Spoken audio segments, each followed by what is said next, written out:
Hello everybody and welcome to the face reading of the people in the news. For those of you who are with me today for the first time, if you get interested in the subject of face reading, you can watch my YouTube's Introduction to Face Reading and Face Reading 101 Part 1, Part 2. You can also, of course, buy my book, Face Reading Secrets for Successful Relationships. It is available on Amazon.com.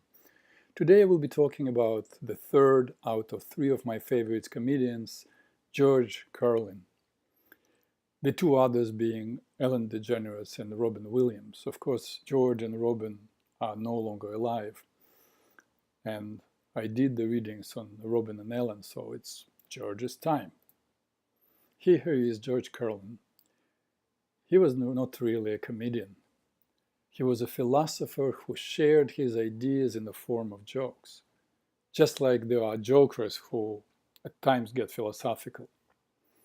I do not think there was one real-life question that this man did not addressed honestly, with brilliance and great humor. His remarks were so sharp, so deep, so eloquent. The only person who comes to my mind who was as sharp and as eloquent, whose words I quote more than anybody else's, was the Irish playwright George Bernard Shaw. By the way, George Bernard Shaw in 1925 was awarded the Nobel Prize in Literature. They even look a little bit alike. The same deep, thoughtful eyes, the same cheekbones, the same forehead, even the ears are similar, far from the skull, meaning independence in thinking. Yes, and Carlin was also of Irish ancestry. I love his commentaries on the issues we face nowadays. You can use a lot the pause button if you want to read some of his pearls. He did not shy away from politics, excuse me, or ideas of what are really important in life. He could be just goofy and entertaining, but he could also be clear, honest, and to the point. And most of all, he called us to look at ourselves and to accept responsibility for our imperfections. And all this he presented in a very funny and uniquely Carlin way. So let's face this guy. Let's read his face/personality first.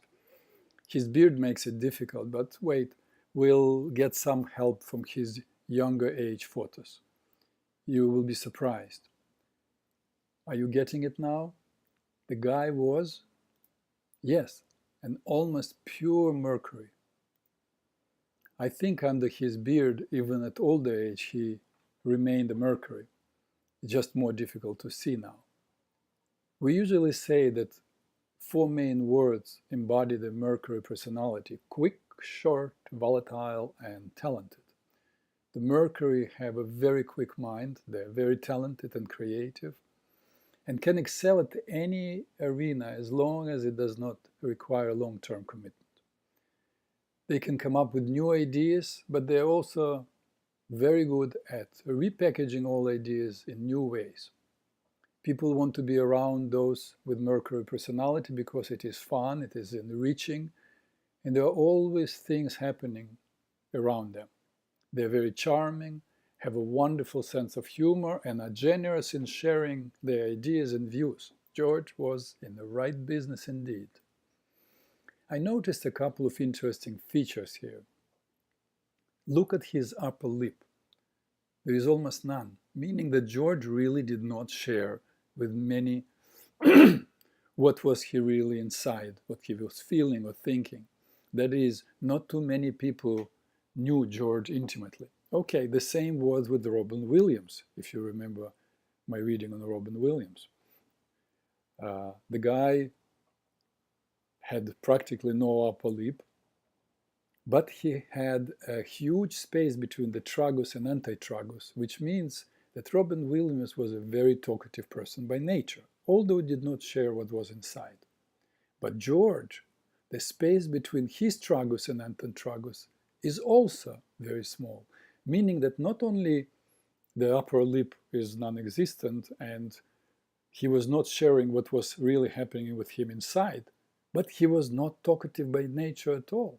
So where does all this avalanche of talking, humor was coming from? Well, I will make my guess.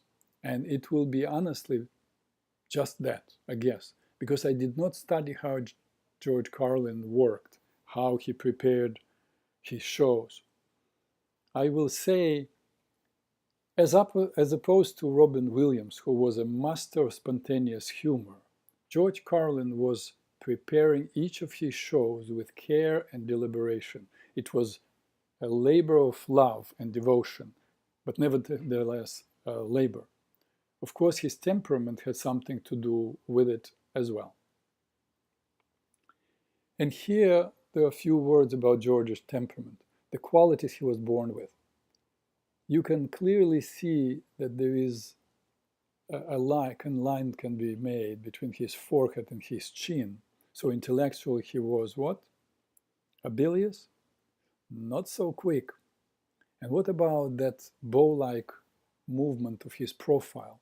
That's, of course, of a nervous temperament. And also it seems that his jaw was a jaw of the nervous as well. So what do we have here? A nervous/bilious temperament. So George was intellectual, willful, bossy, intellectually long-distance runner and long-distance planner, always active, organized, what we call also a positive pessimist, could see negativity everywhere, but that encouraged him to work to make it all better. But the nervous temperament added charm, natural charm, very quick mind, some emotional volatility, hypersensitivity, and an unbound creativity. And he expressed his creativity and brilliant mind in the most elegant, clear, and uncompromising way through humor, as we discovered, going way beyond his natural tendencies. And that is all that I wanted to say about George Carlin. And thank you very much for being with me today. Peace to all who want to be in peace.